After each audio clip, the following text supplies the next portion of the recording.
Hello and welcome to a brand new episode of Money Means Business. My name is Ahmed Nader, and tonight we're going to focus on a number of domestic and global topics on the economic front. One of them, of course, is that the Middle East war that has been raging for the past couple of months, how it will be affecting the surge in the energy prices for the upcoming 4 years, according to the statements of the World Bank. And domestically, we have seen over the past week more cooperation pacts being agreed and signed between the Minister of Transport, Kamil El-Wazir, and his counterpart from Russia to be deepening the cooperation in the domains of trade, logistical cooperation, as well as the withdrawal of the United Arab Emirates from the OPEC, which took place on Friday. And to be shedding more light on those important topics, I'm honored to be having with me in the studio Hegazy of Marketing at the American University in Dr. Ibrahim. Thank you very much for being with us tonight. Thank you very much. I'm happy to be with you and to go over the topics. Pleasure is all mine. We'll be starting with the domestic topic that took place for the past week, and the cooperation in trade and logistical support between Egypt and Russia. We'll be having more details in the upcoming report. Stay tuned.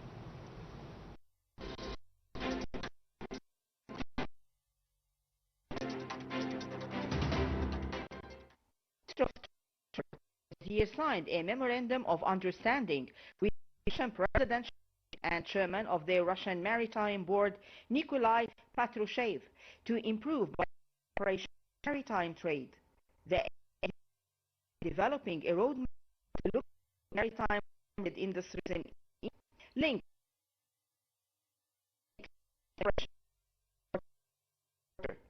the agreement positions on Egypt's plan logistics corridor in terminals on the Red Sea and the Mediterranean, and the shipping line Egyptian ports, Russian ports, and the northern.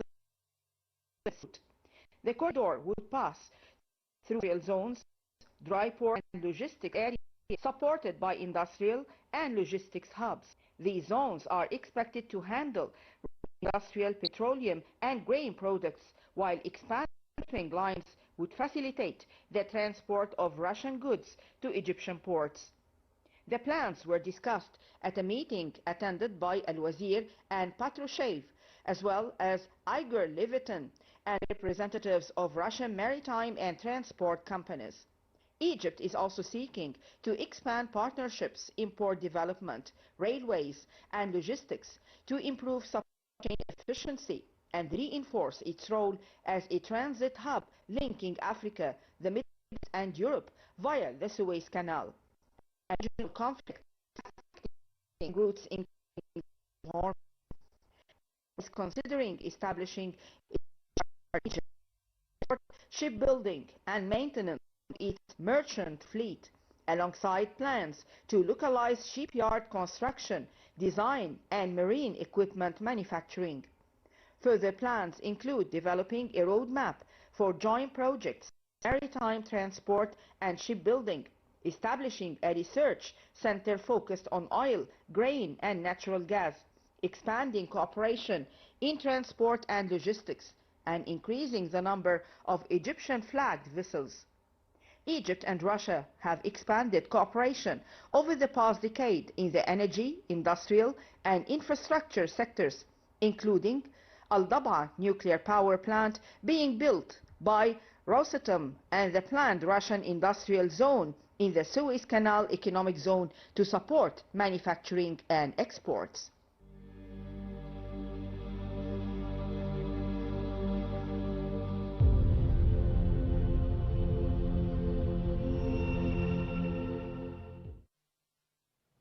Welcome back. You're still watching Money Means Business, and as I mentioned in the beginning, I'm honored to be having with me for tonight Dr. Ibrahim Hegazy, the Professor of Marketing at the American University in Cairo. Thank you very much once again for being with us today. We have seen a report about the Egyptian-Russian bilateral relations and deepening them, especially on the economic front. How do you see the importance of deepening such bilateral ties, and especially that we have seen the meeting between the Russian representatives and His Excellency President Abdel Fattah al-Sisi earlier in the week? Yes. Actually, it's a very bold move from our government, headed by His Excellency President Sisi. The reason being, first of all, still Russia is a major player, and it should not be marginalized in terms of, with all the embargo and the sanctions made, but it's still, you know, it's a major supplier for wheat for us until now, and major supplier of the Daba nuclear power plant. They are the one who was implementing it. In addition, of course, to commodities, other commodities that I think they are highly and very needed, and we have to find other alternatives. And this is very good for our government to think of the what-if scenario. You know, if this Iran-America war extend beyond the coming weeks, then we have to secure our supply, whether from energy, whether from commodities, without being interruption. You know, the supply chain is very important. You know, Egyptians rely a lot on wheat and other basic commodities, whether it is coal, whether it is oil. I mean, so many things that we rely on, and I think also Russia is a major exporter of this. However, we also know they are very concerned about the sanctions. So definitely, I'm sure these discussions between the two governments is very fruitful at the moment. Just as I say, it's the what-if scenario. Yes, true, they talk about the maritime, they talk about the ports, but still, I think it goes beyond that. And Egypt has the full purpose of having this kind of diversity in the supply of its basic commodities. And speaking about the maritime-related industries and the scope of cooperation between Egypt and Russia that we have seen over the past week, how do you see the insistence of His Excellency President Abdel Fattah al-Sisi and the government under Prime Minister Dr. Mustafa Madbouli, as well as the Minister of Transport Kamil al-Wazir, to be specifically focusing on the maritime-related industries and the cooperation with Russia in this field? Basically, you know, Egypt, I'll have to go back to the roots of where we stand today so that we can see this kind of bilateral relationship expanding. Egypt rely a lot on its foreign currency, FX, in terms of worker remittances, in terms of Suez Canal, in terms of tourism, in terms of export. And if you talk about two specific issues, the issue of exports and tourism, you need to have a good you know, supply of maritime ports and sea. And so that's why the Russians are very dominant in that. They may not be aware at the international level because they are not type of the Western who tend to promote their products, as we can see it in the Western world, talking about Europe or European countries and EU and the United States. But the Russians are still a major player, even with the sanctions imposed on them on because or due to the Ukraine war. Still, they have their way out to produce and to export their products. So I think, again, the issue of maritime, it touches two at least of the important you know, hard currency generation for Egypt, the Suez Canal, and then we have to know that the cost will increase if the war in Iran and the United States extend. Reason being that the cost of shipping through the port of Mandab, then this is going to increase the cost, which actually is a burden on us because we find other ways of efficiency to try to diminish at least this extra marginal cost that is going to be generated. Hopefully not, but again, I stress the strategic issue and the vision of our government to see, because it is not a reactive. The first time I can see that, the first time that Egypt think proactively, and the announcement that they made in terms of energy, in terms of replacement of renewable energy, and being very ambitious about the target of increasing our capacity of renewable energy from 6,000 megawatts in 2024 to 11,900 megawatts by the fiscal year of 26-27. And that's the reason, again, because we have to go back to the second topic that we might be discussing, yes, the issue of OPEC and oil. Again, we have to know that still Russia is still a major exporter of oil, and in fact, and natural oil as well, natural gas, I'm sorry.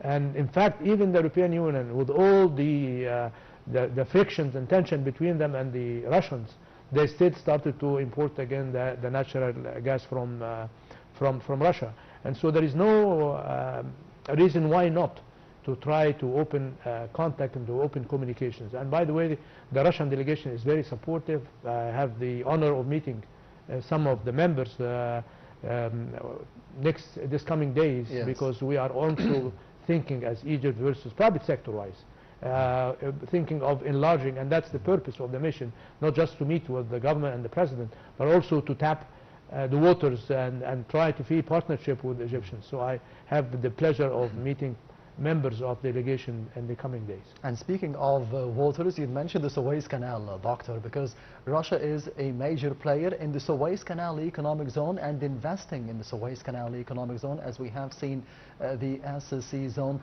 drawing investments, foreign direct investments from different parts of the world, including Russia and China. How do you see the importance of having such a major project? Well, Ahmed, you touched a very important point, the issue of where should our FDI come from, the foreign direct investment.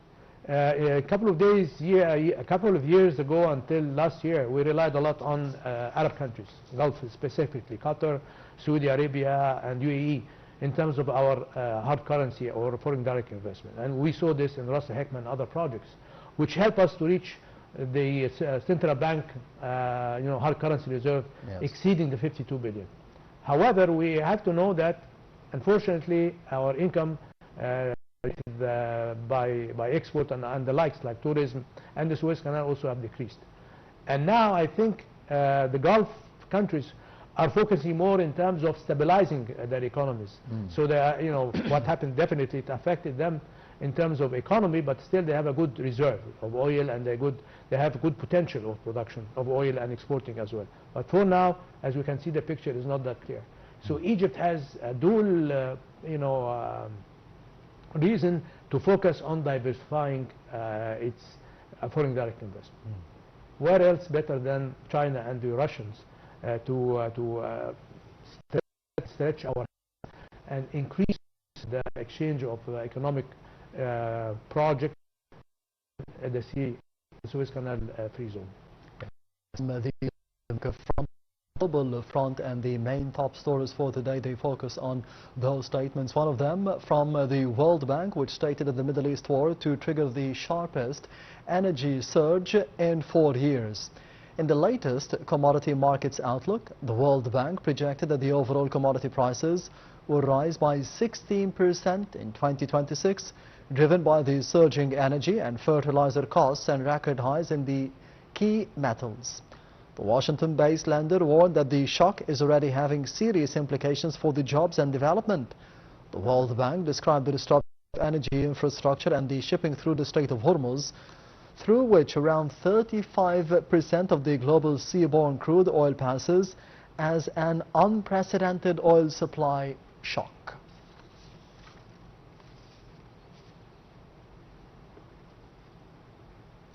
And for the other top story, the UAE withdraws from the OPEC and the OPEC Plus. The United Arab Emirates announced that it would be withdrawing from the organization of the petroleum exporting countries, the OPEC, and the OPEC Plus, as the OPEC and the 10 plus non-OPEC oil producing nations, including Russia. The announcement aligns with the Emirati long-term strategic and economic vision and reflects the ongoing developments in the energy sector, including efforts to accelerate the investment in the domestic production capacity, according to the official Emirati news agency, Dawam. It also underscores the country's continued positioning as a reliable and responsible global energy supplier. The decision follows the comprehensive review by the Abu Dhabi of the UAE's production policy and current and future output capacity, taking into account the national economic priorities and the need to support the global market requirements and the evolving conditions.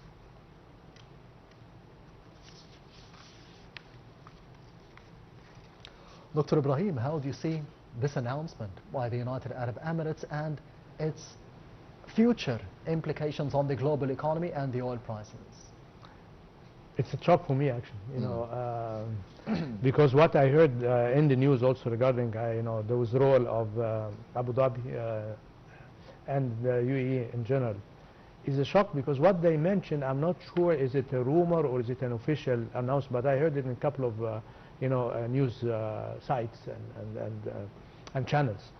Basically, if they withdrew and they promised to sell the barrel for 100 dirhams, which equivalent to almost $30, That's, first of all, it has positive implications. Obviously, as you were mentioning, Mr. Ahmed, that they want to make sure that there is a stability in the supply of assets, because the prices are escalating dramatically. Once we say the war is not over, then the barrel price and the future markets for oil goes up. And when it goes up, along with it, all inflationary measures, whether transportation, whether supply of commodities internationally, many things, that has an impact on two things. On inflation, and this is what we see currently, and also has an impact on the production side, because tremendously when you have low demand for product and services, obviously you can see also, hopefully, thanks God we don't see it yet in Egypt, and that's why we're all praying that this nightmare ends soon. The other side is, as I mentioned, lower production, and that tends to shrink, and that's what we call a stagflation, where you have a mix of two things that are awkward. You have cost-based inflation, increase in prices because of cost, and then at the same time you have recessions, lower demand for products and services. And so this kind of economic condition is very critical globally, not just in Egypt. Egypt is a part of a bigger village called the globe, and that's why I think the move, as I mentioned, of the UAE to withdraw has positive and negative at the same time. Positive in terms of making sure that the supply, but this depends on when the war will end. Unless, as I heard also, they're trying not to find other channels, landline channels, more or less, to export the natural gas and oil from the Gulf areas that are on the Arab Gulf, instead of going through the Strait of Hormuz. They found another way, but that's a long term. It's not a short term. For the short term, it gives a signal of controlling the hikes expectedly report the gas price. But the negativeness is, and then who's going to monitor that? Who's going to control? Then is an organization and planning group to control the prices and to control the supply and the production. And so you tend to have balance, because you don't want to deplete quickly your resources. That's number one. Number two, you don't leave it for a country to monopolize the whole thing. Now when you have the thing is UAE, God knows who's next. Maybe there are other countries, because there are things that happens on whether the US has contribution in it, indirectly or directly, but that's the weakness that I think, from my perspective, we have to be concerned about it. The positive is that it tends to relax a little bit for the short term, waiting to see the end of the war. And by the way, the entry and exit of OPEC is allowed, so there is nothing wrong if pressure are put again, in case that this is my expectation of concern, then they can go back, still have this kind of alliance. Russia is a player, Canada is a player, the United States is a player, Venezuela also is a player, and we know now it's partially under the control of the US. So the whole market of oil production and export, and somebody has to stabilize the rumors that takes place that supply is short, and when you hit the oil wells and my understanding is the least it takes 3 months to repair one. In Iran? Iran or in Kuwait, because Kuwait was hit hardly, and Bahrain as well. For some reasons, they still control part of the export. Bear in mind that almost 20+% of our oil globally, not Egypt, but the globe, is actually exported and traveled through the Strait of Hormuz. And that's why I believe, if I feel the moments of what the UAE is saying, that they want to make sure that the global supply is there and the price also does not.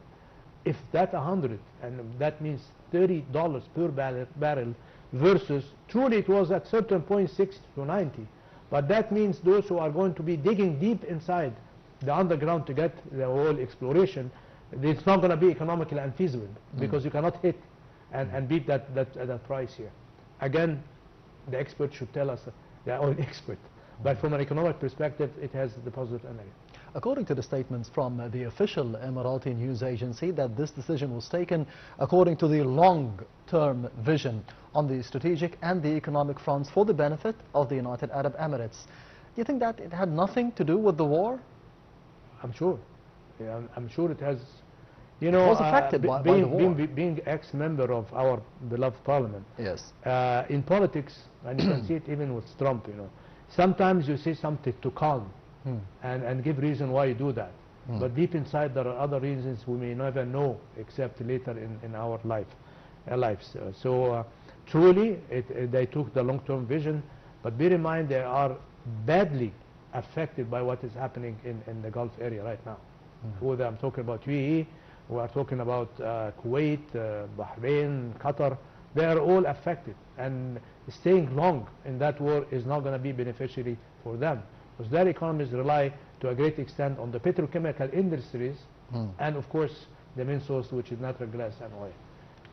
Truly they want to see they are in control, not somebody else in control, but at the same time definitely the Iran war have raised these issues. Bear in mind also that Iran still playing around with the controlling the Strait of Hormuz versus stopping the war. Nothing is clear until now, and we have to see in the coming days what will happen. And you mentioned, Doctor, that other countries could be rethinking their membership of the OPEC and the OPEC Plus. Trust me, I don't think the UAE did it by itself. So there could be pressure on other countries to be withdrawn. I don't think they did by this is not truly UAE. The days will because the first announcement made by foreign leaders was President Trump. He welcomed the move. So I'm not saying that there is a coordination, but again, you know, closed doors hide many things in politics. Yes, Doctor, allow me to be going a quick break, and we'll be returning once again to you on the Money Means Business episode for this Saturday.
Welcome back. You're still watching Money Means Business, and I'm honored to be having with me in the studio for tonight Dr. Ibrahim Hegazy, the Professor of Marketing at the American University in Cairo. Thank you very much once again for being with us tonight. We were speaking about several important economic issues globally, domestically. One of them that we have seen yesterday, the latest update and development, the statements of the White House and the American President Donald Trump that the war and the military operations were terminated by the United States against Iran in the Middle East. How do you think this will be affecting positively the energy prices, the oil prices, the stock markets in the, I wouldn't say months to come, but the days to come? Well, President Trump is a very shrewd negotiator. He plays with cards and he knows how to play them well. First, I don't think the war has ended. But however, there is a 60-day notice that is given in the U.S. rules and Constitution that he has 60 days to finish anything, and I think he's approaching these 60 days by now. So that's why he said to calm the Democrats in the U.S. Congress that I'm finishing the war. But as long as there are vessels that are actually controlling and monitoring and patrolling the borders and the seashore of Iran, then the war hasn't ended. You know, number one. Number two, The war cannot end when you still have negotiation going on between Iran and the U.S. U.S. still, as we hear in the news by the press conference made almost daily by President Trump, that the Iranians were surrendering or about to surrender. But you hear on the other side the Iranian news that they will never surrender, and we know that they were about to invade the little island in Iran.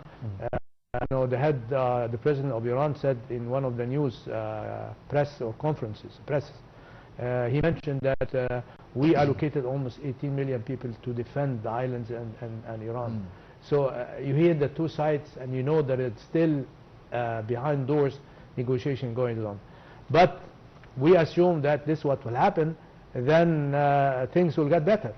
But the impact is not going to be felt instantly. Gas prices will still go up. Why? Because we don't know yet how many fields have been attacked, need reconstruction here or put again to production, number one. Number two, the world has changed with what happened. Still, I'm sure economic alliances are building. Different, as we mentioned, we saw now the first part of OPEC now is dismantling. President Trump is always announcing that why don't other countries come to take their oil from the U.S. and Venezuela together. And so when you combine Venezuela, U.S., Canada, I'm not sure that they are still in good terms with the U.S. But this block of the Atlantic side of the is still very side. And President Trump is a guy who does not rest for good. He always wants to be on the picture.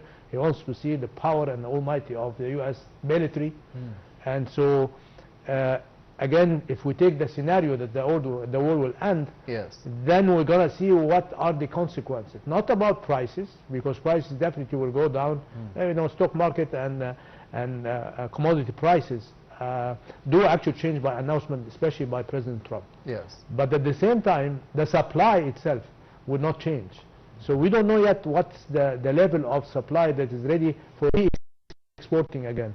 We don't know yet what the insurance companies will do. So many things are not clear, but at least it's the positive side of the equation. The negative side is that we are not sure that the war is over, because still you have another little player who's playing around, pushing others, and this guy is not resting. And he take power again in our.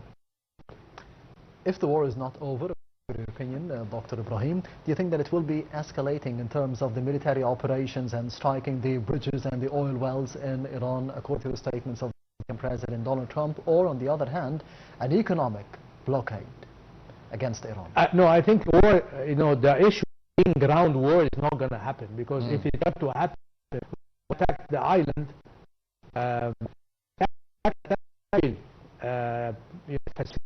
he attacked the military and the shores itself, which means that he knows, because the threat with Iran, if you do that, you're going to see blackening of the whole Gulf. So that's number two. The U.S. public itself is very concerned about the number of casualties that are increasing as number from the war in Iran.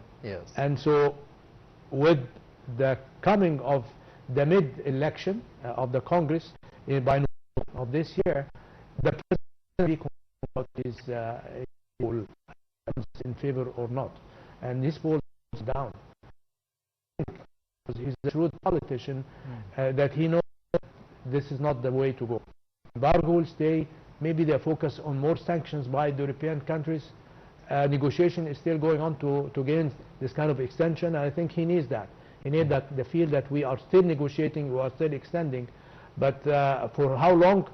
No war. I think no ground war, because it will have a catastrophic demolishing. As he said, 80 million is out of the picture. This is not Venezuela. The culture of Persians, they are not like Venezuelan, because the president was corrupt there in Venezuela. But there he has the power of the people with him.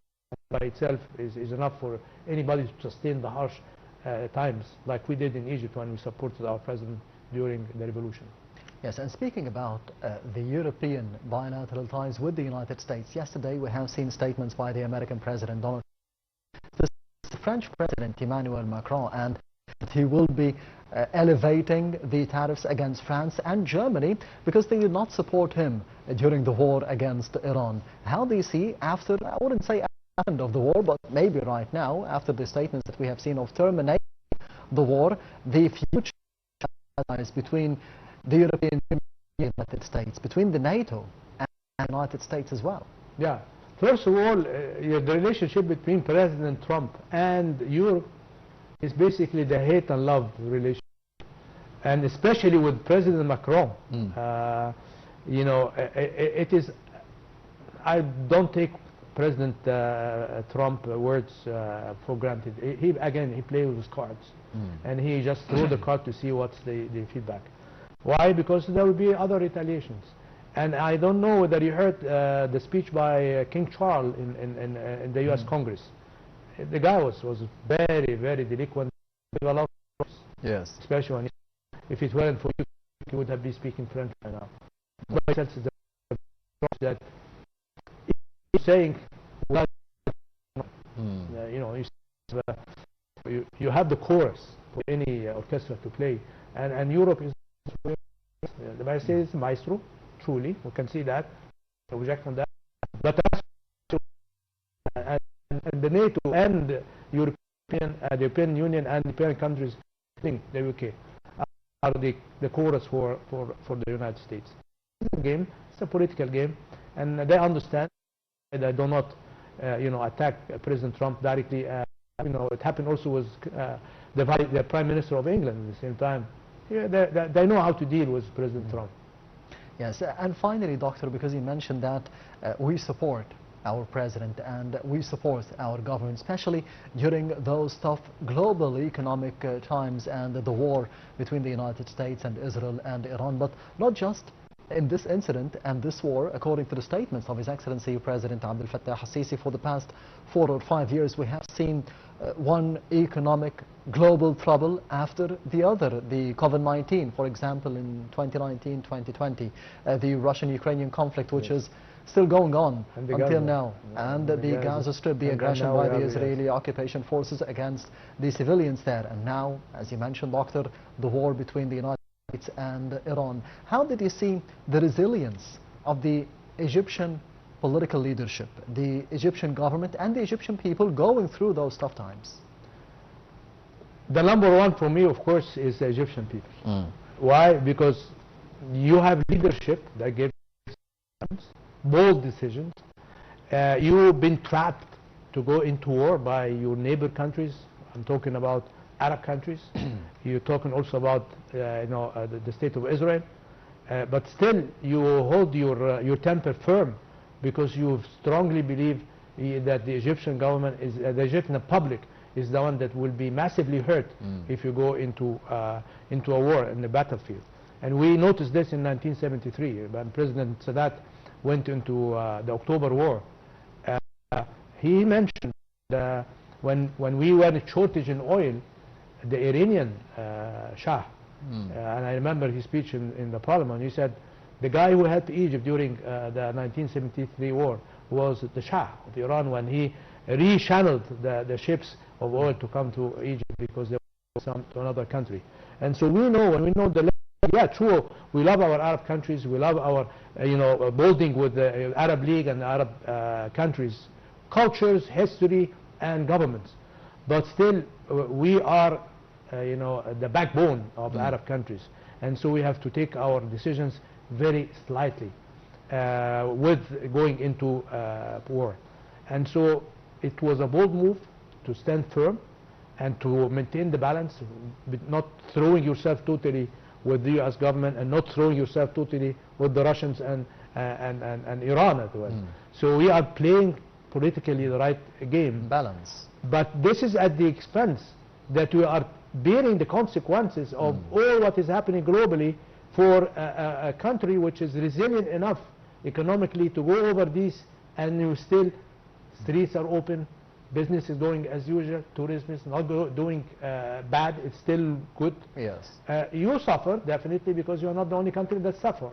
And that's why I said it's the number one person that deserve the hat up and the applaud is the public who stayed until now not minding what is going on, because they know that the future was bright the time before these kind of crises, and it will be bright again once these things actually disappear from the picture. So chapeau for Egyptian government, for the Egyptian population and public, and thank you for the president for being that kind of well-tempered. People are complaining, truly, nobody can deny that, we know that, but at the same time the pressure outside is extreme on our president, but still he holds himself firm and he talks, and transparency of his speech with the Egyptians by itself is good enough to tell them about what is happening, the measure that we took, the 40 billion, the reduction in the increase in wage, the minimum wage. This is all burden on the government, and now we are shifting to rely on foreign currency from other foreign direct investment venues. Again, these are moves that we don't see it except when we see these kind of official meetings. So I hope for our beloved country all the best. I think we won't mind to wait another year or two, but I think many Egyptians, they look for their kids. No, truly that we suffer now, but the future is bright because we have the resources, we have the natural resources, we have, you know, the Suez Canal, we have tourism, we have worker remittance from abroad working, and all of these are diversified resources for Egypt. God mentioned our name in the Holy Book more than once, whether military-wise, whether, you know, the best you can get in life. So that's why I'm not concerned about Egypt. That it's a hiccup in our history, and we go over it. There is nothing to stay as it is always. Yes, the future will be bright according to your statements. Dr. Ibrahim Hegazy, the Professor of Marketing at the American University in Canada. Thank you very much for being with us tonight. It's always a pleasure, and I really enjoyed our discussion tonight. Thank you. And the of Money this week. Thank you for watching, and goodbye.